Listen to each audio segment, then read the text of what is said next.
What's this? Tabletop Island, huh?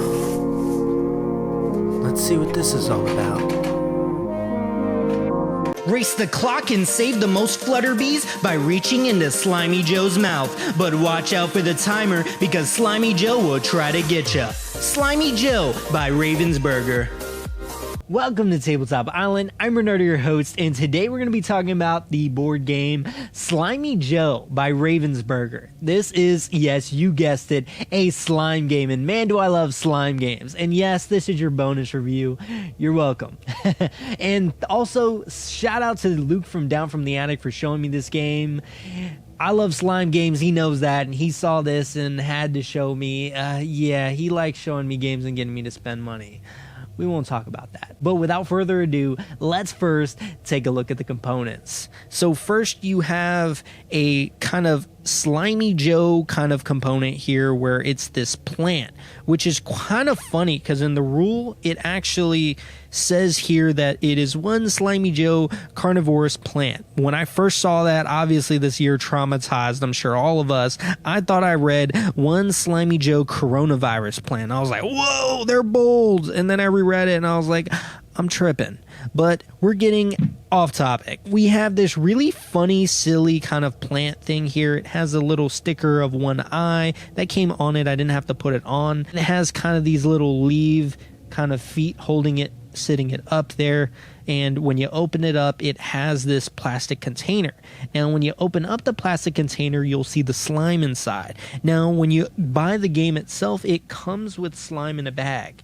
The brightness is really nice on it. It's the same consistency of a slime you would get at a dollar store. When I first opened it, I was like, crap, it's in a bag. That means I got to put it in a container. When I opened up Slimy Joe, I realized his little mouth holding station there is a container. Seals perfectly. Man, I like self-contained stuff. Much appreciated. Then you have your little stand E spot, which is your kind of turn player token. We'll get to why that's important in a moment. And then you have your flutterbies. You actually only get 16 of them. So there's 8 that are in this little kind of pile here that are only leaves. So you end up mixing these into the slime. And your goal is to feel around to try to get the flutterbies, but you don't want to get the leaves because they're not worth anything. I'll talk about a few alternative things that I've done with the game because it is a really fun, fast-paced game. It's much like what you would expect from like a Pop-Up Pirate or something along those lines. Definitely a really quick, fast-paced family game. But the slime makes it so much more enjoyable, and I'm sure kids will love this one. So you end up opening the tub, removing the lid, you mix all these in. I recommend kind of putting it to the bottom, laying a good group of them out that are mixed, and then kind of just mixing it all up into that slime.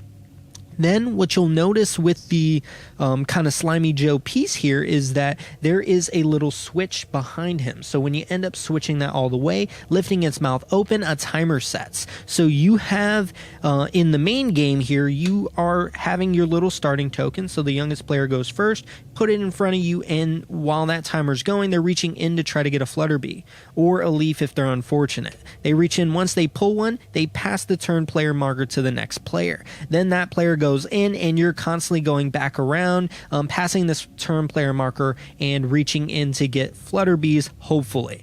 And once the timer goes down and he closes his mouth, that round ends. If they have something in their hand, they leave it in there, they're out of luck. Once the game itself ends, you end up opening it up again and starting a new round until you've retrieved all 16 flutterbees. Then the player with the most flutterbees wins. Easy enough. But I didn't want to stop there. I love slime and I love components, and I wanted to add another way to play this game. So when I was thinking about it, I realized that timer's cool, but what if you didn't pass it to each player? Because that kind of turn and switching up can really slow down the game.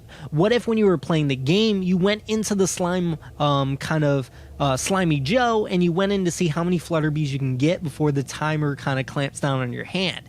Then you see who gets the most out of each round, and then the game ends. I typically, for this method, I don't wait until you get 16. To be honest with you, it is very hard, and feeling the difference with the slime from the different tokens is really tricky, so it makes the game really fun. And if you play that way, you can also make it so if you end up getting the leaf token, it's worth a negative point. So you definitely want to feel around and really think about what you're getting and kind of using your sense of touch rather than just being the quickest to remove a token, because that could actually reduce everything for you and you end up with nothing. That's a fun way to play if you want it on the more competitive side. I think that positive negative point thing can be a lot of fun too. Maybe for kids, playing it the way the game was intended is a whole lot of fun. It is really fast paced and easy. I can't complain here. There's not a lot going for it, and the game was very cheap. I got it shipped for about $25. Granted, I could only get this shipped from the UK. Ravensburger, I really hope you bring this to the US, because I think a lot of kids would appreciate it out here, and I hope it ends up selling well and doing well enough to get to that point. But that's honestly all I have for you guys today. As I've mentioned before, every day for this entire month I'll be releasing a new video, whether it's a bonus review, a how-to, or maybe even just a ghost story. I'll be keeping the theme and we'll be having a whole lot of fun. I hope you guys are enjoying it so far. Now, if you are interested in notifications, there's a bell up there somewhere. Please like, comment, subscribe. I appreciate any feedback.